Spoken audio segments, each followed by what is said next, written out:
Seigneur, merci, Père, de me permettre d'être là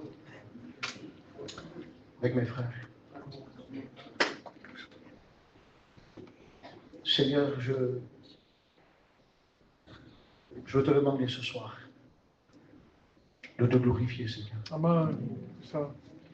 Apporte-nous ton conseil. Amen. Seigneur, que ce soit ton nom qui soit levé parmi nous.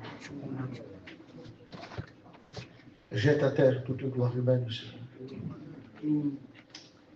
Regarde ces temps que nous vivons. Ah, Seigneur. Même ici derrière, je veux te plaire. Je veux te plaire, Seigneur. Seigneur, merci. Merci de la grâce, de ta fidélité. Au nom de Jésus. Amen. Voilà, béni soit Dieu. Amen. Seigneur, je remercie le Seigneur d'être avec vous ce soir. Et nous croyons qu'il y a une volonté de Dieu, parce que, voilà, ça remet toujours à ce que Dieu veut. Et je voudrais d'abord remercier tous les frères qui sont ici, tous nos frères prédicateurs, votre ancien, votre responsable, et les frères qui nous ont appelés pour faire cette mission. Béni soit Dieu. De toute façon, bientôt, on va prendre un appartement par ici, parce que on monte, on descend, on monte, on descend. Et donc, je voudrais ce soir partager avec vous ce qu'il y a sur mon cœur. Amen. Amen. Je n'aimerais pas faire une récitation non plus, parce qu'on peut réciter un message. Je sais que c'est vrai. Dieu nous garde. Mais j'ai dans mon cœur certaines choses à partager avec vous. Alors, on m'a dit que c'était un culte. On m'a dit que c'était un culte. Mais je crois qu'on a plus besoin aujourd'hui, je sais comment je vous le dis, parce que je suis convaincu qu'on a tous, je dis bien tous, les mêmes problèmes. Ou que vous aviez, les problèmes sont les mêmes. Voilà. Et je voudrais vous dire que ce que je prêche ici ce soir, eh bien, je ne le prêche pas ici seulement parce qu'on est à Perpignan, à Cité-Bellus, ou que ce soit. C'est un message que nous portons parce que par rapport à la nécessité que nous voyons aujourd'hui, ne pas non plus se faire les porteurs de ceux que Dieu nous garde. Mais je crois qu'il y a une nécessité urgente. On croit que le Seigneur revient. Il ne faut plus faire des réunions pour faire une réunion. Même par rapport à toutes nos prédications, vous savez, toutes centrées, je crois qu'il faut sortir de là. Chacun aura de manger un morceau de pain ce soir. Alors je crois qu'on a besoin, bien sûr, de se laisser saisir dans cette direction de l'esprit. Et surtout d'essayer de cet endroit-là, parce que je suis convaincu que l'endroit où je suis ici ce soir, et aujourd'hui, je le dis, souvent derrière les estrades, il m'arrive de dire que cet endroit-là, aujourd'hui, est l'endroit le plus dangereux qui existait. Je vous dis ça parce qu'on entend de tout, et de n'importe quoi. Au moment où vous avez l'apôtre Paul, qui va parler à Timothée, il va lui donner un conseil, un peu avant de mourir, il dit Timothée, il dit, cet évangile-là, il dit, ne le confie pas à n'importe qui. C'est vrai. C'est pour ça, les frères, je le dis, je le prêche, c'est pas un problème. Attention, qui nous le vend, attention aux étudiants, attention à ces personnes qui aspirent à vouloir servir Dieu. N'oubliez pas qu'il y a celui qui aspire et celui qui est appelé, ce sont deux choses différentes. Mais l'apôtre Paul dira, attention, il dit, à qui vous confiez ça? Ce n'est pas n'importe quel message que nous détenons, les frères et les sœurs. C'est parce que l'apôtre Paul sentait le danger. Je dis bien, il sentait le danger qu'il allait s'élever, pas de dehors, du milieu de nous. C'est ça qui est grave. Ça allait s'élever du milieu de nous, il dit, des loups ravisseurs. Et ceux qui l'ont touché, c'est l'enseignement. C'est l'enseignement. Or, et je le dis sans aucune présomption, nous ne vendrons pas ce que nos pères nous ont légué. Les Philistins ont voulu, ils l'ont fait. Ils ont bouché les puits qu'Abraham avait creusés. Ils les avaient bouchés, pourquoi? Parce que voilà, c'était un signe de guerre quand ils faisaient ça. Hein? Et le rôle aujourd'hui de cet esprit-là, c'est de venir boucher tout ce que nos anciens nous ont laissé. Ce vrai évangile qui a sauvé les âmes jusqu'à aujourd'hui, il y a des pierres qui sont jetées dessus et qui essayent de l'étouffer. Or, il y a un esprit qui essaye d'étouffer cet évangile, et c'est ce que je voudrais voir avec vous ce soir. Il y a un esprit qui essaie de l'étouffer, un évangile qui prend place. Et j'aimerais le dénoncer avec les frères anciens qui sont là, et vous en parler ce soir. Regardez ce texte de Luc. Normalement, on le prend en évangélisation. Normalement. Mais on va le prendre ce soir pour nous. C'est dans l'évangile de Luc au chapitre 16. On va lire le verset 19. On ne lira pas la parabole entière, mais juste la conversation qu'il y a. Il est écrit,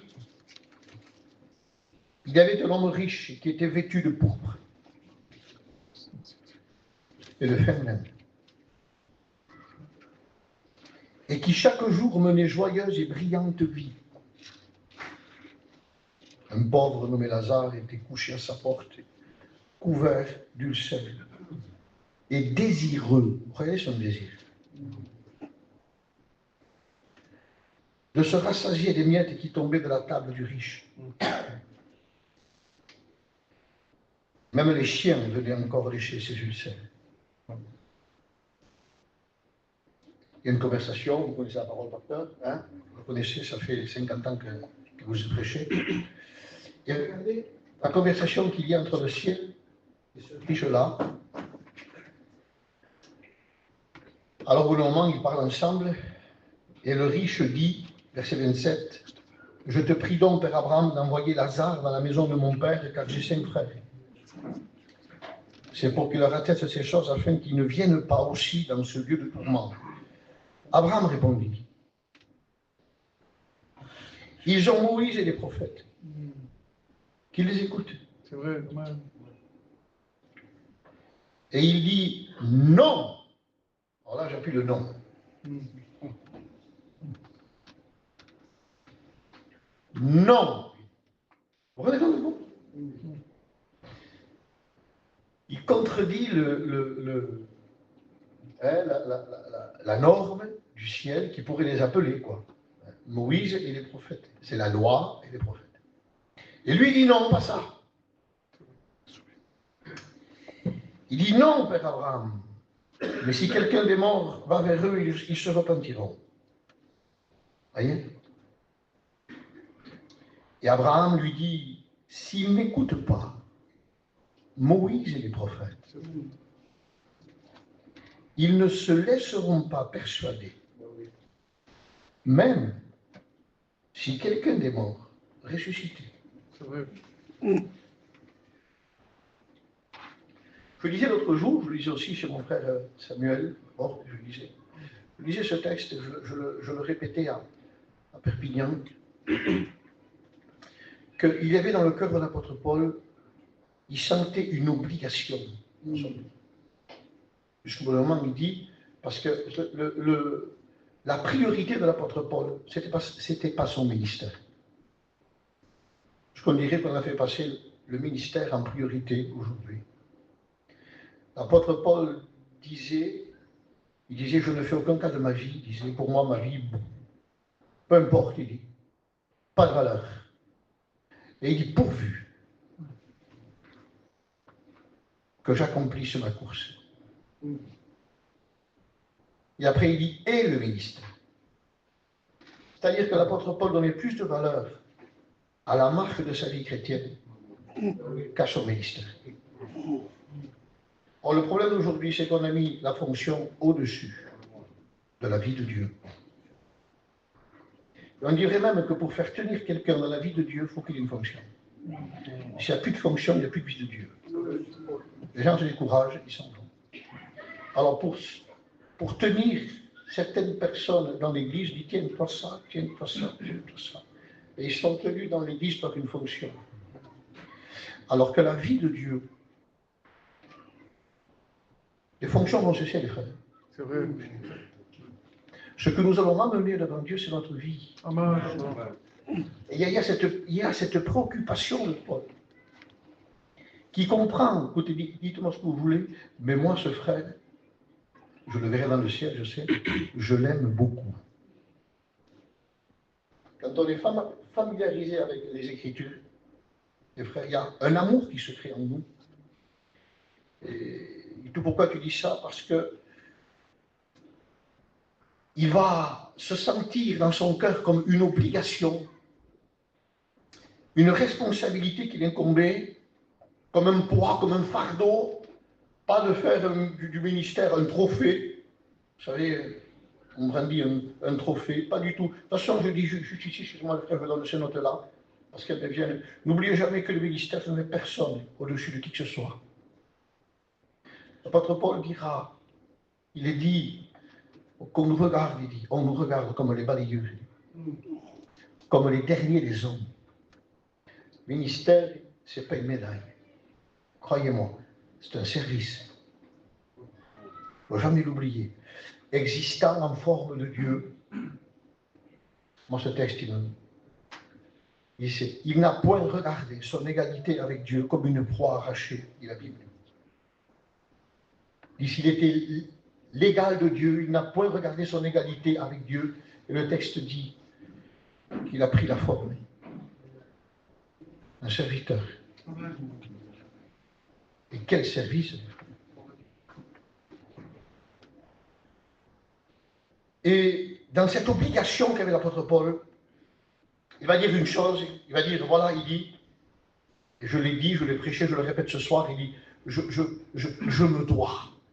Et j'ai cette obligation, il dit, envers les Grecs, envers les barbares, envers les ignorants, envers les savants. Il fait comprendre, j'ai une dette envers eux. Comment? J'ai une dette envers eux. Quelqu'un qui a reçu l'évangile se sent responsable par rapport à celui qui ne l'a pas reçu. Et il se sentait responsable, il dit, d'annoncer l'évangile, pas par esprit de dispute, pas pour se servir de l'évangile pour une réputation, pas un ministère pour avoir du succès, pas du tout. Ce qui le chargeait dans son cœur, le fardeau qu'il avait, c'était, sa préoccupation était d'annoncer l'évangile pour que les âmes se sauvent. Et il dit, je me dois à eux, c'est une obligation. Or, l'apôtre Paul sait qu'on ne peut sauver, écoutez bien, je dis ici, que l'évangile qui sauve, c'est l'évangile qui est employé dans un langage spirituel. Tu dis tout, pourquoi tu dis ça? Parce que la Bible ne s'explique que par un langage spirituel. Alors, automatiquement, excusez-moi les frères, sans dénigrer personne, mais la spiritualité, c'est-à-dire qu'il faut aujourd'hui, pour prêcher, Dieu sait dans quel état d'esprit je vous le dis, on ne peut pas annoncer l'évangile spirituel si nous ne sommes pas nous-mêmes spirituels. Parce qu'il n'y a que l'homme spirituel qui peut employer un langage spirituel. Or, les choses de Dieu ne s'expliquent qu'avec un langage spirituel. On me dit, pasteur, pourquoi tu dis ça? Parce qu'on est en train de confondre deux choses aujourd'hui. Ne confondez pas, aujourd'hui on croit qu'il y a eu une croissance spirituelle parce qu'on a du monde dans les églises, parce qu'il y a une multiplication au niveau des étudiants, au niveau des prédicateurs et tout ce que vous voulez. Alors on a confondu croissance et évolution. Comment, dites-nous? Absolument. Et il ne faut pas confondre ces deux choses-là. Écoutez bien, ce que j'ai vu, moi, en plus de 30 ans, entre 30 et 40 ans, ce que j'ai vu avec avec le temps, j'ai vu beaucoup d'évolution, mais peu de croissance. Il dit tout pourquoi. La différence entre l'évolution et la croissance, je vous la donne. L'évolution, c'est un changement d'idée et de conduite qui va apporter des modifications. C'est-à-dire que des modifications ont été apportées. Aujourd'hui, on est prêt à tout pour remplir nos églises. On est prêt à tout. Je suis responsable d'une église à côté de l'Axe.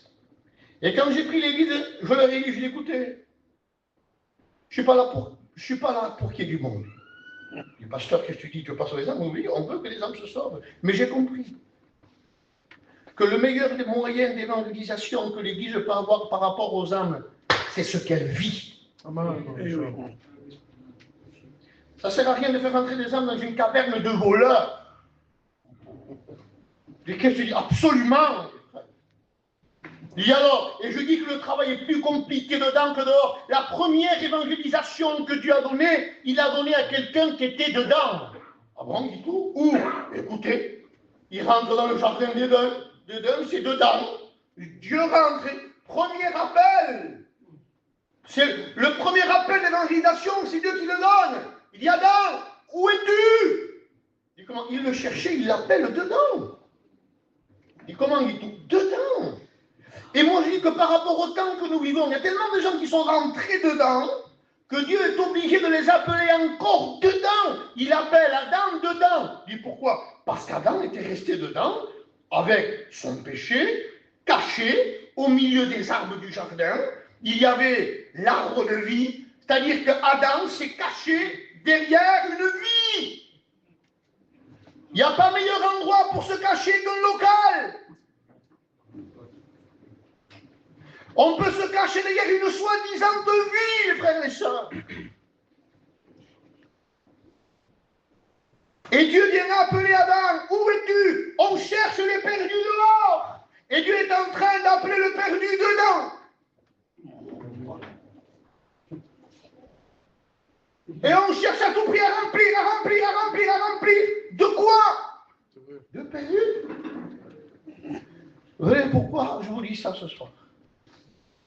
Parce que ces temps-là me font peur, mes frères et les sœurs. Et plus le temps passe, et plus les années passent, et plus on se sent responsable par rapport à ce qu'on voit. Or, je tiens à vous dire par rapport à ce que je vais prêcher et ce qui va suivre, que Dieu vous bénisse. On aime les frères, on aime le sœur, on aime le peuple, on aime nos frères prédicateurs. Mais avant tout, nous sommes d'abord des serviteurs de Dieu, et que Dieu nous garde de vouloir plaire à des gens sous prétexte d'applaudissements, ou dire des choses qui sont agréables et qui en réalité me feraient paraître devant Dieu, excusez-moi, l'homme le plus hypocrite du monde qui veut rester bien à travers une prédication. Que Dieu m'en garde, les frères et les sœurs. Moi, je ne suis pas ici pour que demain les frères me disent reviens faire une émission. Que Dieu m'en garde. Oui. En disant des mots doux, gentils. Que Dieu m'en garde, les frères. C'est vrai. Elle nous dit que si je plaisais aux hommes, je ne serais pas serviteur de Dieu. Amen. Et c'est ce que j'ai appris toute ma vie. Depuis mes 14-15 ans, que je suis avec les anciens. J'ai été élevé au pied des anciens. Dieu sait que c'est vrai. Toute ma vie, j'ai été élevé au pied des anciens. Je sais l'école que j'ai reçue d'eux. Et comme je vous ai dit, que Dieu nous garde de vendre l'héritage que nous avons reçu par rapport à cette évolution qu'il y a aujourd'hui, qui est en train de modifier l'évangile que nous avons reçu. Alors, il y a un esprit choquant qui est en train d'étouffer l'évangile du Fils. Je dis, quel esprit, dit-on? Je voudrais en parler ce soir. C'est cet esprit, un jour, une femme, et laissez-moi vous en parler, une femme qui avait un esprit bizarre, on va le dire. Elle avait un fils, dit la Bible. Et voici que ce fils-là, elle a dormi avec lui. Et la Bible dit qu'elle s'est endormie sur le fils. Et en s'endormant sur le fils, elle l'a étouffé. Voilà. Et elle a fait mourir le fils. Or, cette femme-là avait un esprit bizarre. Et je regardais ça aujourd'hui, je crois que c'est aujourd'hui, ce matin. C'est qu'elle avait en réalité un esprit qu'on appelait, excusez-moi les frères et les sœurs anciens qui sont là, je vous demande pardon, mais on va pas être plus poli que la Bible. Hein. Ça veut dire que c'était une femme prostituée. Ça veut dire qu'elle avait un esprit de prostitution. Ça veut dire que l'esprit de prostitution a étouffé l'évangile du Fils.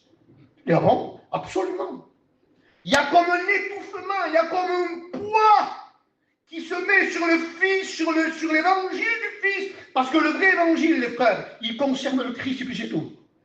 Et il y en a un que la Bible appelle cet esprit de prostitution. Un texte dira, je crois, dans le livre d'Osée 5.4, il dit « L'esprit de prostitution est au milieu d'eux. » Et dans ce mot-là, vous avez le mot « esprit de dissolution ». Ça veut dire un esprit touché par le mélange. Et nous sommes en train de sortir à l'évangile sa véritable valeur. Vous allez voir pourquoi je vous dis ça. Parce qu'il y a aujourd'hui quelque chose qui rentre doucement partout. Ça rentre partout, les frères et les sœurs. Croyez-moi, on est touché, même chez nous, en bas, là-bas, où vous voulez, on est touché. On est touché partout, les frères. Et comment? On n'est pas exemple. Croyez-moi. Il dit alors, il y a un évangile à succès. On veut du résultat par force et on est prêt à modifier certaines conditions et à mélanger à l'évangile certaines de nos méthodes pour essayer de faire venir le maximum de monde dans une église. Et on a cru que le succès, c'est le monde. C'est pas vrai, mes frères et les sœurs. C'est un mensonge. Écoutez, quand je vois le Christ, moi, il a 70 personnes avec, je ne sais pas si c'est 70, hein. Corrigez-moi en cas, mais voilà. Ils sont là avec lui. Il va commencer à dire des mots. Et par la parole, il va faire le tri. La parole fait le tri, les frères, c'est tout. Hein? Il va commencer à dire des choses. Et je dis, mais qui c'est qui peut écouter ça? Au bout d'un moment, il y en a plein qui se retirent. Combien il en reste? 12. Il manque, ma pasteur esiste. Il dit, comment? 12? Il dit, comment? 12? 12, les frères. 12. Un frère me posait une question en venant ici, mais écoute-moi, ce texte qui dit, c'est, la porte est étroite, il dit, il y en a peu qui les trouvent, peu. Il dit, Seigneur, peu. Et les frères, quand vous regardez la Bible, il dit, petit troupeau, un reste, beaucoup. Voilà, il y a des textes qui vont dire peu. Pourquoi peu, Seigneur? Il y en a peu qui trouvent la porte étroite. Du Seigneur, oui. Mais si en plus il y en a peu, et qu'on est en train de modifier la porte pour venir contredire ce texte-là, tu dis, Seigneur, comment ça se fait qu'on veut contredire ce texte-là? Parce qu'il y a une soif de succès. Il y a une soif de succès. Je dis, Seigneur, on n'a même plus confiance aux Écritures. Qu'est-ce que tu dis tout? Croyez-moi, les frères, notre confiance par rapport à ce qui est écrit est en train de se perdre. On est en train de perdre la confiance que la seule chose qui peut convertir quelqu'un, c'est ce que Dieu dit. La seule parole excusez-moi du mot, qui peut atteindre un pécheur, il est mort. Le texte dit, il est mort dans son esprit. La seule voix qu'un pécheur peut entendre, c'est la voix de Dieu. C'est pas la mienne, les frères. Mais si je la modifie, les pécheurs n'entendent plus rien. Ils entendent d'autres choses, mais pas la voix de Dieu. La seule façon, les frères, d'amener quelqu'un, de sauver quelqu'un, c'est de prêcher ce que Dieu dit. Amen. Étudiant, candidat, jeune prédicateur, si ce n'est pas pour dire ce que Dieu dit, ne montez pas derrière une estrade. On fait plus de mal que de bien. Et on va produire des conversions trafiquées. On va parler. Et alors, un esprit qui étouffe l'évangile du Fils. Il dit, Seigneur, quel est le plus beau des ministères, mes frères? Écoute bien. Pour le moment, il est dit que Dieu parle de Jean-Baptiste. Il dit, comme Jean-Baptiste, il n'y a pas plus grand. Oh, magnifique. Il n'y a pas plus grand comme prophète que lui. Vous vous rendez compte, les frères? Le témoignage que Jésus lui donne. Il n'y a pas plus grand que Jean-Baptiste. Il dit, Seigneur, il n'y a pas plus grand que lui. Non. Il n'y a pas plus grand que lui. Mais qu'est-ce qu'il a fait? Aucun miracle. Pas un seul miracle. Rien de surnaturel. Il dit tout quand même, et alors? Mais la Bible dit ça de lui. Voilà. Il dit, mais il dit, Jean-Baptiste n'a fait aucun miracle. Mais il dit, mais tout ce qu'il a dit de Jésus, c'est vrai. Yeah. Que Dieu fasse que le jour où je meurs, j'ai ça sur ma plaque. Oui. Tout ce qu'il a dit de Jésus, c'est vrai. Amen. Ne nous trompons pas, les frères. Ne nous trompons pas, les frères. Et pourquoi tu dis ça aujourd'hui? Parce qu'on a un souci, et un gros souci. Et laissez-moi vous le dire, le souci qu'on a aujourd'hui par rapport à cet évangile qui est en train d'étouffer le Fils. Le vrai évangile, c'est que tout simplement, et je le dis, les frères, sans vouloir blesser qui que ce soit, les frères, pour proclamer le vrai évangile, pour proclamer ce qui est vrai, on a besoin d'hommes, on a besoin de frères qui se tiennent comme la tribu d'Issachar sous la tente, parce qu'Issachar vivait sous la tente. Elle avait, Issachar, le don de pouvoir discerner les temps et de dire à Israël ce qu'il devait faire dans les temps qu'il vivait, parce qu'elle avait la vie de la tente. La vie de la tente, ça veut dire pour un juif, il étudie la loi, il étudie la Torah sous la tente. Frère, on a besoin d'hommes qui se tiennent tout seuls avec Dieu, avec ce livre-là, où on ne pourra pas dire ce que Dieu a dit. On va monter derrière les estrades en disant, Dieu m'a dit, j'ai vu, j'ai senti, je sens. Frère, tout ça, ce n'est que de la spéculation. Et on arrive à se réjouir avec ça. Il y a un système aujourd'hui, et je le dis, un système divinatoire. Qu'est-ce que tu dénonces, pasteur? Je le dénonce, frère et sœur. Lequel? Eh bien, vous savez qu'un état de réjouissance, quand vous prenez la parabole du fils prodigue, quand c'est qu'on se réjouit? Écoutez, la réjouissance, ça ne vient pas de suite, hein? Vous le comprenez bien. Le prodigue, il sort de sa position, il commence à marcher, il fait des kilomètres, et des kilomètres, le père le voit de loin, il le prend. Adieu. Est-ce que quand il le prend, on tue le veau gras? Pas de réjouissance. Ça continue, on commence alors l'anneau au doigt. Est-ce qu'on tue le veau gras? Encore. Attends, il a trouvé, c'est bon, ça y est. Non, c'est pas. La robe, les sandales, ça y est. Une fois qu'il est tout rétabli, qu'il a tout dessus. Et alors, allez, on va se réjouir maintenant. Et comment? Frère, ne nous réjouissons pas tant que quelqu'un n'a pas été totalement rétabli. Et pourquoi, Seigneur? Il y a un risque. Quel risque? Attention, les frères! Eh bien, ça y est, il a levé sa main. On donne le Seigneur à quelqu'un qui a levé sa main. Faisons attention à cet évangile qui étouffe le vrai. Et on croit aujourd'hui. Je le dis, le frère. Hein? Amen. Il dit alors. Parce qu'on croit que ça y est, frère. Le moment, et alors, demain, on lui dit, ça y est, je ne fume plus. Les témoignages aujourd'hui. Ah, tu ne fumes plus? Bien, mon frère, le Seigneur, tu ne fumes plus. Écoutez, j'avais un beau-père, moi. Je vous promets, sans Dieu, il ne fume plus. J'ai quelqu'un, moi, chez moi, sans Dieu. Ah, il a fumé. 8 heures du Seigneur Jésus, alors? Ah, pas Dieu, qu'est-ce qu'on va dire? Qu'elle est convertie? Ça y est? Mais pas du tout!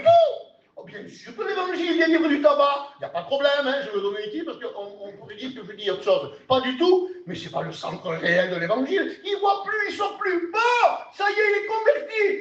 Il a levé sa main. Pas du tout, frère.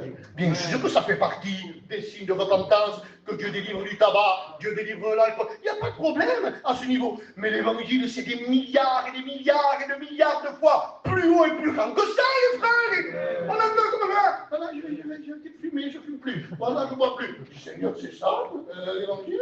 Si l'apôtre Paul aurait pu nous donner son témoignage, et quand il rencontre le vrai évangile, l'évangile de la splendeur de Dieu, il aurait pu dire, voici ce qu'a fait l'évangile. Alors, qu'est-ce qu'il a fait, Paul? Mais écoute, il dit, Christ, c'est ma vie. Oh, quel témoignage. Amen. Ça, c'est le témoignage. Les frères, quel résultat nous donnons à ce que nous prêchons aujourd'hui?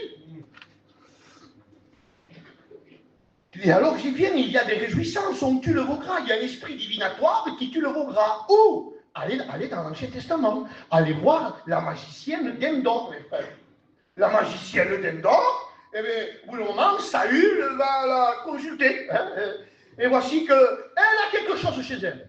Seigneur, qu'est-ce qu'elle a, elle aussi? Eh bien, vous remarquerez, je l'ai remarqué l'autre jour en lisant, j'ai vu que La Bible dit qu'elle avait chez elle, cette magicienne, les dieux m'a dit, les j'ai vus, les espèces fantômes, les viseurs là. Et alors, elle avait chez elle, cette magicienne, l'esprit de la cartomancienne, celle qui évoquait les morts, celle qui vendait à l'estrade, hein, comme le frère Xavier dit souvent, avec des boules de cristal. Je dis, Seigneur, et alors? Je dis, mais Seigneur Jésus, et alors? Elle a un gros gras chez elle.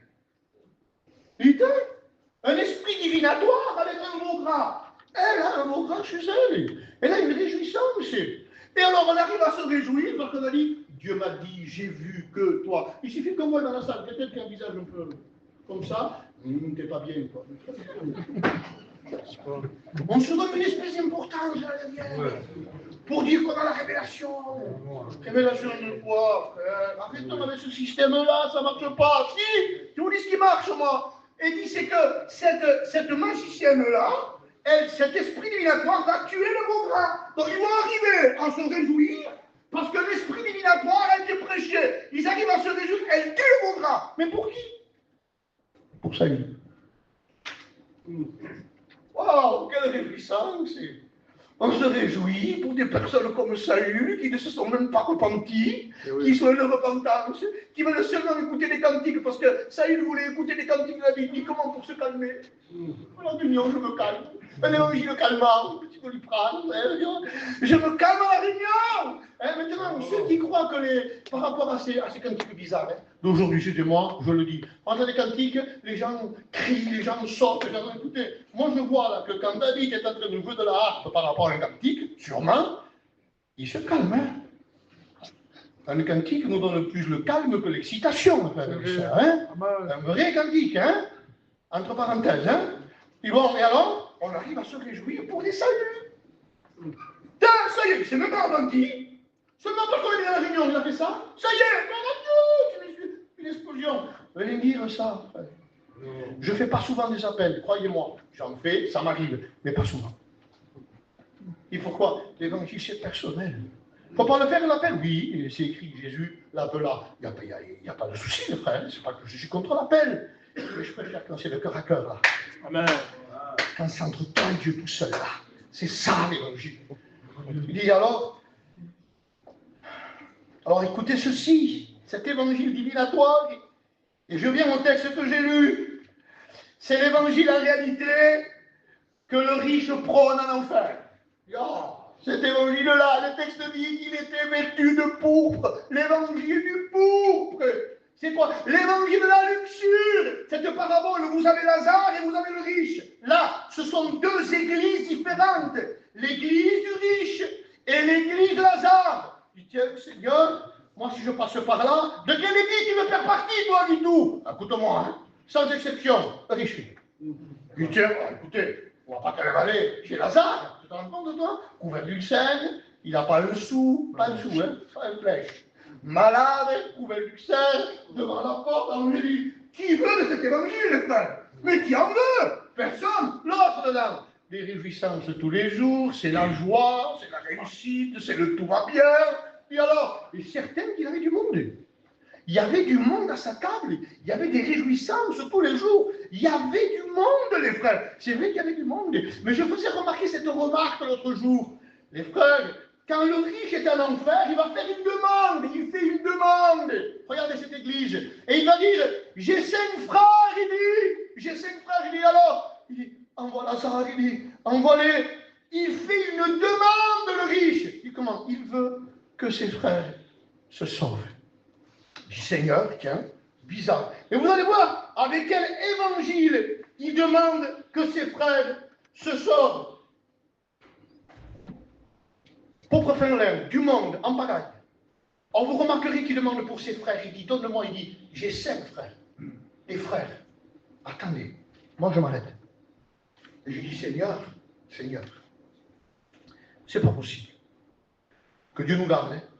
Mais si moi demain, si je l'étais à la place du riche, moi, on aime nos frères, hein, avec tout le respect que j'ai pour mon frère David, et Dieu sait si je l'aime, énormément. Mais mes enfants passent avant. Allez. Genre, non? Et c'est comme ça pour tout le monde, les frères. Hein? Oui ou non? Comment ça se fait qu'il ne demande pas pour ses fils? Ou ses filles? Mes enfants. Et puis qu'il y a moi quelqu'un d'autre. Non. Pourquoi? Parce que je suis convaincu dans mon cœur, bibliquement, que s'il ne demande pas pour ses enfants, c'est parce qu'il n'en avait pas. C'est vrai. Et alors, absolument. Tu dis alors, il demande pour ses frères, mais pas pour ses enfants, parce qu'il n'en a pas. Voilà l'Église aujourd'hui. Beaucoup de copains, mais elle n'enfante personne. Non. C'est vrai. Aucune nouvelle naissance. Que des copinats, et des copains, et des grillades, et des repas, et tout ensemble. L'évangile du pauvre, magnifique, pas de problème. Un interprétation de quoi? Ton mamé, hein? On dit ça, hein? Et alors, impeccable, quel bel évangile, les frères, il est beau cet évangile, l'évangile du pauvre. Oh! C'est l'église de Babylone, ça! Excusez-moi, la prostituée, il l'appelle. Elle est vêtue de pourpre, elle aussi. Vous lisez ça dans le livre de l'Apocalypse. Et alors? Il comment? Du monde, lui. Mais des copains, voilà ce qui est devenu aujourd'hui. Beaucoup de certains locaux. Des copains, des copines, mais pas des frères et des sœurs. Où sont passées nos nouvelles naissances? Quand je parle de nouvelle naissance, je parle de métamorphose. Je parle de gens qui métamorphose, je parle de quelqu'un qui lui dit j'ai arrêté de fumer, je ne bois plus. Bah, écoutez, merci Seigneur. Moi, quand quelqu'un me prend cela et qui dit j'avais quelque chose contre quelqu'un, j'ai pardonné, je me suis réconcilié. Alléluia! J'ai grandi, je m'humilie, j'écrase mon orgueil. Là, je grandis avec Dieu, j'ai une vie de croissance. Je dis Seigneur, voilà. J'ai de la haine pour le péché. Je dis Seigneur, voilà, ça c'est l'évangile. Attention à ces modifications. L'évangile de pauvre. Il dit alors, regardez le conseil qu'il donne, lui. Et alors, au bout d'un moment, le ciel lui écoute, il dit, pas besoin de miracle. Regardez l'évangile de pourpre. Il dit, pas besoin de miracle. Il dit, alors. Et le ciel répond, et il dit, ils ont Moïse et les prophètes. Le ciel dit, écoute-moi, la seule façon qu'ils ont de se convertir, il dit, c'est la loi et les prophètes. Il dit comment? La loi et les prophètes. Il va mettre les Écritures en avant. Or, la loi, pourquoi la loi? Et ça, je le dis à l'Église, et je le dis et je le prêche. On ne peut pas convaincre un pécheur si on ne lui montre pas ce qu'est la loi. Parce que la loi a été donnée pour nous montrer que nous sommes des pécheurs, des dépravés, des gens hors de Dieu qui sont incapables de la pratiquer. Sans la loi, un pécheur ne peut pas voir qu'il est pécheur. Et le Saint-Esprit se sert de la loi pour convaincre le pécheur. Il dit, et les prophètes, c'est quoi? Tout à fait, les prophètes, c'est l'annonce. Ce sont ceux qui vont annoncer par rapport à la promesse de la loi. Ils annoncent qui, les prophètes? Ils annoncent la venue de la grâce. Et avant, la loi et la grâce. Comment? La grâce qui se sert de la loi pour convaincre le pécheur. Automatiquement, il dit, Abraham lui dit, ils ont la loi et les prophètes. Il dit, voilà comment ils vont venir. Il dit, et automatiquement, en bas, le riche, il dit, non, comment non? Non, pas ça. Comment non, pas ça? Qu'est-ce qu'on veut comme évangile, les frères? Qu'est-ce que c'est qui peut convertir quelqu'un? Qu'est-ce que c'est? Il faut que tout soit sophistiqué. Je dis, c'est là. Il n'y a que les Écritures qui peuvent convertir quelqu'un. Comment voulez-vous que même l'Église, comment voulez-vous qu'elle se forme? Vous avez vu, Issachar, il vit dans la tente. C'est celui qui, avec la parole, Issachar, sur le pectoral, ici, là, c'était une pierre, c'était du saphir. Vous avez vu, il y avait 12 pierres sur la poitrine du sacrificateur. Et Issachar, c'était le saphir. Or, le saphir, c'est un symbole de vérité. Ça veut dire, c'est conformément à la parole de Dieu. Oui, mais dans la contrée d'Issachar, il n'y a pas n'importe qui. Il y a une ville qu'on appelle Sunem. Sunem. Qui c'est qu'il y a à Sunem? Il y a celle qui est dans le cantique des cantiques. Il y a la sulavité. Il y a Et vous savez à quoi servait le saphir? On prenait le saphir, cette pierre extraordinaire, on frottait les pierres pour lui sortir les défauts. On sortait la perfection des pierres et ça fait qu'on donnait une perfection à la pierre. Ça servait à sortir les défauts. La Sulamite vit dans l'esprit de la vérité et avec l'esprit de l'évangile de vérité, elle se perfectionne. Alléluia. C'est là que vit l'Église, les frères. Avec les Écritures. Amen. Avec les Écritures. Il dit alors, pasteur, peut-être, je dis juste quelques mots et je vais arrêter.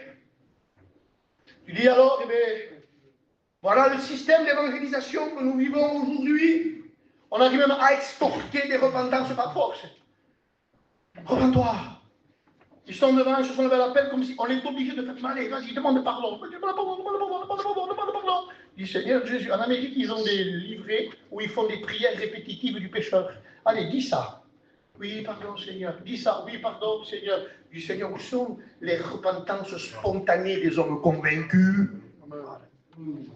Répète après moi. Mais le frère, quand il y a une conviction de péché dans un cœur que le Saint-Esprit est venu commettre quelqu'un, pour la peine de dire répète après moi, il est tellement convaincu qu'il crie à Dieu dans la repentance. Amen. C'est ça. Et alors on a un problème dans nos églises. Et là je veux dire aussi, les frères, lequel? C'est que nos églises, avec ces repentances-là, se sont remplies de gens religieux. Et on a la guerre à l'intérieur. Des religieux qui font la guerre aux vrais frères. Comment? On le voit avec Saul de Tarse. Ils persécutaient l'Église. Combien de persécuteurs internes, les frères? Ils persécutent les frères de l'intérieur. Or, au chapitre 9, verset 31, vous avez un texte qui dit « L'Église était en paix ». Il dit « Tiens, elle est persécutée, elle est en paix maintenant ». Tout à fait. Parce qu'il s'est passé quelque chose avec celui qui l'a persécuté. Parce que dans les premiers versets, la Bible dit que cet homme qui l'a persécuté a fait une rencontre sur le chemin de Damas. Il a rencontré la lumière. Le vrai évangile, qu'est-ce qu'il fait? Il s'est jeté à terre, frère. Le vrai évangile jette le pécheur à terre. Tant qu'on n'a pas été jeté à terre, l'évangile qui caresse, l'évangile du plumeau, tout ce que vous voulez-vous, des beaux, des gentils, frère, il ne convertit personne, cet évangile-là. Le vrai évangile, il jette les gens à terre dans la repentance. Alléluia. Il dit alors, et on se relève comme des êtres nouveaux. Et celui qui se repent, il n'a qu'une envie, comme dit l'apôtre Paul, il dit, Seigneur, il dit, qu'est-ce que tu veux que je fasse maintenant? La repentance se met à la disponibilité de la volonté de Dieu. S'il faut réparer, on va réparer. S'il faut se réconcilier, on se réconcilie. S'il faut demander pardon, on demande pardon. Si ça n'amène pas ça, je ne me suis pas repenti. C'est vrai.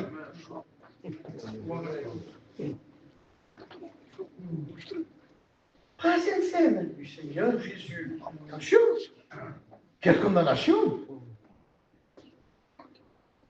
Je ne me suis pas repenti. Ça, les frères, c'est l'évangile que j'ai appris de mes pères. C'est ce que mes pères m'ont transmis il y a plus de 30 ans. Et alors, je vais finir avec ça. Cet esprit qui étouffe le Fils, qui s'allonge sur le Fils. Vous savez Vous savez que l'Antichrist s'oppose à ce qu'on appelle aujourd'hui la repentance avec cet évangile-là. Il s'y oppose. Vous savez que le but, je le dis, le frère Samuel, l'autre jour, je disais que l'esprit de l'Antichrist, c'est de supprimer le sacrifice. C'est écrit. Il dit que l'Antichrist supprimera, il fera cesser les sacrifices. Vous le savez ça? C'est écrit. Mais pourquoi? Le texte dit qu'il ira s'asseoir sur l'aile du temple.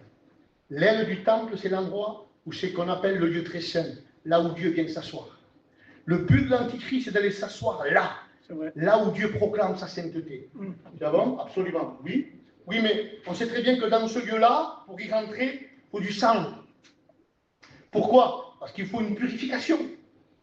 Pour qu'on soit pardonné. Et tant que quelqu'un vient au sang, dire par là qu'il y a une conscience qui le reprend, qui dit ah, j'ai péché, j'ai besoin du sang. Alors, il vient au sang parce qu'il sent le besoin de venir se purifier. Et quand quelqu'un se repent, c'est parce qu'il sent le besoin par rapport à quelque chose qu'il a fait de se purifier. Or, aujourd'hui, avec tout ce qui se passe et tout ce qu'on voit aujourd'hui, là est le rôle de l'esprit de l'Antichrist, de venir enlever le sang. Pourquoi tu veux sortir le sang? Parce qu'il veut nous habituer au péché. Comment? Il veut nous faire tolérer des choses pour lesquelles on se serait repenti il y a 10 ans, dont aujourd'hui on ne se repent plus. C'est devenu normal. On ne voit pas la nécessité d'amener ces choses-là dans la repentance au sang parce qu'elles sont devenues normales. On les a tolérées. L'esprit de l'Antichrist a travaillé et on ne les amène plus au sang. Le rôle, essayer d'enlever le sacrifice. Pour nous amener à un esprit de tolérance. Tout est bien, rien n'est mal. Voilà. L'évangile de pourpre qui est prêché dans beaucoup d'endroits. Alors, au Dieu de ce que vous avez les conducteurs qui, je le crois, aiment Dieu, hein, et qui veulent maintenir les bonnes choses de Dieu. Amen. Mais c'est dans mon cœur. Et je vous le dis, et il y a ce texte. Je vais terminer par ça. Je vais terminer par ça. J'aurai beaucoup de choses à lire encore, mais je vais juste dire ça. Je citais ce texte chez le frère Samuel d'abord, l'autre jour. Alors vous avez l'apôtre Pierre. Quand il dit, au chapitre 3, verset 9, il dit, écoutez, Dieu ne tarde pas dans l'accomplissement de sa promesse. Vous le voyez, les frères qui étaient là, on en a parlé chez vous l'autre jour.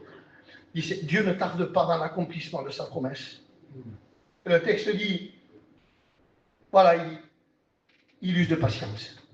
Vous le croyez? Amen. Alors jusqu'à maintenant, je vous l'ai dit, moi, dans ma jeunesse, c'est possible que j'avais compris ce texte. Dieu veut que tous les païens se sauvent. Et bien sûr, il y a cette volonté de Dieu, que Dieu veut que tout le monde se sauve. Hein? Il n'y a pas de problème. Mais ce texte-là, ça ne reste pas aux païens. Et je l'ai compris. Parce qu'il y a un petit mot qui vient nous le dire. Il dit, mais il use de patience.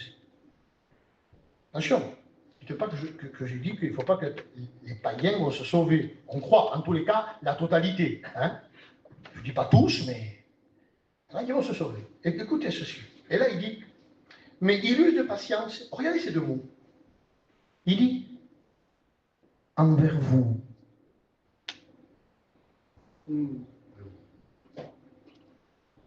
À qui il écrit? À ceux qui sont dans les locaux. À ceux qui ont intégré un local et qui se sont glissés. Il dit comment? Ils ont arrivé à se glisser jusqu'au baptême. Écoutez bien. Il est en train d'user de patience envers vous. Regardez pourquoi. Le texte dit, ne voulant qu'aucun périsse. Il dit, attends, Seigneur, tu dis ça à l'église quand même, oui. Puis parce qu'on peut être à l'intérieur et être en train de périr. Le texte dit, mais que tous arrivent. Vous avez vu le mot arriver? C'est comme si il faudrait fournir un effort. Il y est arrivé, ça y est. Il y a vu quelqu'un qui a escaladé une montagne, il dit, ça y est, il y arrive là, ça y est, il y arrive. Je dis, Seigneur, il y arrive, ça y est. Le texte dit que beaucoup chercheront à rentrer et ne le pourront pas. Hein. C'est écrit dans ce blanc. Hein. C'est pas que Dieu ne veut pas, c'est qu'ils ne pourront pas. Et le texte dit là, il dit, pour arriver à la repentance. Alors là, je dis, Seigneur,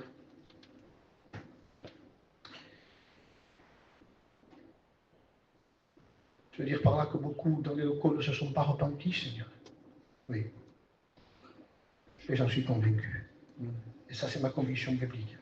Partout, chez nous, là-bas en bas, dans les églises qu'on a, partout, je suis convaincu que beaucoup ont introduit nos locaux sans arriver à une repentance. On a cru, nous, parce qu'ils ont fait ça, ils ont montré certains fruits. J'ai compris, on en a parlé chez le frère, j'en parlerai pas ce soir, mais j'ai compris où une repentance nous mène. Et croyez-moi qu'elle nous amène dans une vie de Dieu très humble et très humiliée. Et ça, je l'ai compris. Il dit alors, dit tout, se repentir voudrait dire qu'on ne touchera jamais le sol? Ah si. Et je donnerai cet exemple chez le frère Samuel. Au bout d'un moment, vous savez, l'apôtre Pierre qui dit à Jésus, il dit, moi je ne te renierai jamais. Bien. Jamais je te renierai. Écoutez, eux oui, mais pas moi. Et Jésus dit, écoute-moi, il dit, tu vas me renier 3 fois. Et le texte dit ceci. Il dit, mais Pierre, il dit, j'ai prié pour toi. Bien. Alors je disais, les frères, est-ce que vous croyez que la prière de Jésus est efficace? Alors là, si vous n'êtes pas amène, attention. Est-ce que la prière de Jésus est efficace? Amen. Alors pourquoi il le renie? Il n'aurait pas dû le renier.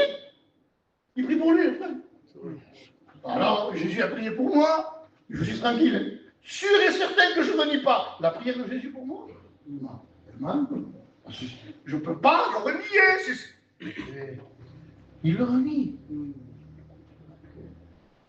Oh, regardez bien le texte. Le texte dit,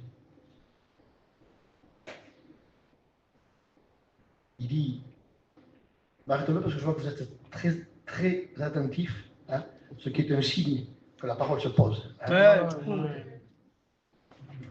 Et il dit, au moment, il dit, j'ai prié pour toi, il dit. Si tu dois pécher, si tu dois faire, de toute façon, tu vas le faire quand même. Si tu veux faire quelque chose, tu le fais. Et regardez, quelqu'un qui est passé par une vraie repentance. Il dit, j'ai prié pour toi afin que ta foi ne défaille point. Je l'avais vu avec les frères. J'ai regardé, j'étais curieux un peu. Ou j'ai lu. Le mot défaillir, ça veut dire rebondir. J'ai prié pour toi. Pour que par rapport à ce que tu dois faire, tu ne sois pas découragé par rapport à ton état. Mais que tu saches que tu vas faire un rebond. Comment un rebond? Vous prenez une balle. Vous la jetez par terre. Elle va toucher le sol peut-être 1 millième de seconde, non? Pas grand-chose, hein? Mais dès qu'elle a touché le sol, ça repart par en dessous. On dit comment? La repentance, mes frères. Même si nous arriverait de toucher le sol, de suite, et nous faire repartir par en haut. Seigneur, c'est ça. J'ai prié pour ça, Pierre. Parce que des fois, on nous dit courageusement, on pourrait penser, non, frère. Même si tu as touché le sol, il dit, la vraie repentance ne reste pas par terre. Pourquoi? Parce que quand on s'est converti, excusez-moi, on a changé de nature. Il y a une différence entre quelqu'un qui se régale dans la boue et quelqu'un qui est tombé, il dit de suite, il repart par en haut. C'est une totale différence, ça, frère. Oui, malheureusement, on peut toucher le sol, mais quelqu'un qui est passé par une vraie repentance, de suite, il repart vers le haut, frère. C'est ça, se repentir. Il dit alors, frère, qu'est-ce qu'on fait? Je vous en supplie, désirez le vrai évangile, ce que les frères prêchent. Alléluia. N'allez pas chercher sur Facebook, Internet, tel Marcella, qui voulez-vous, hein? Où voulez-vous, à droite à gauche. Laissez tranquille tout ça, ça c'est pas pour nous, ça ne nous intéresse pas. On a l'évangile de nos anciens qui sont là, on en a largement assez. Amen. Alléluia. Merci pour l'évangile, Seigneur. On prie le Seigneur. Amen. De te louer, Seigneur, de bénir, de glorifier. Alléluia. Je demandais à mon frère ancien, Jeannot, de prier le Seigneur.